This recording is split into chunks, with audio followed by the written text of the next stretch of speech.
We've all been there. You're traveling far away from home. You have maybe a connecting flight somewhere and you're in the airport, and who do you see? That familiar face. If you saw that person when you were home in your community, you might give them a nod, or you might give them the smile nod.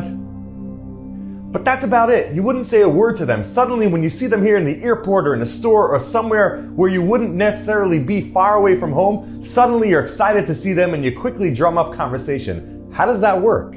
Some people would say because now you're an out-of-towner and people from out of town are much friendlier than city people. It's true, but there's really more to it. Rav Matos-Maasei explains that what happens is that when you're far away from home, you're not in your comfort zone, you're not really at ease, and because of that, it takes away a bit of your ego, and when you're humble, you're more open to being friendly and accepting of others.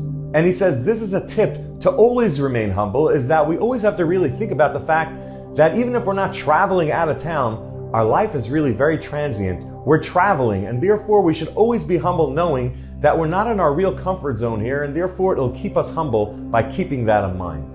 The same idea is hinted in our Parsha.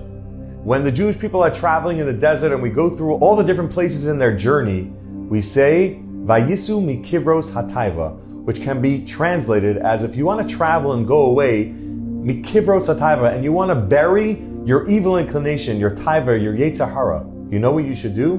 Vayachnu bechatzeros. Realize that this world is just a chatzer, it's a courtyard. It's not your destination, you're traveling. And when you realize that we're just here resting in this temporary chatzer, this temporary courtyard, you'll realize and remain humble, and maybe even you'll remain as nice as an out-of-towner.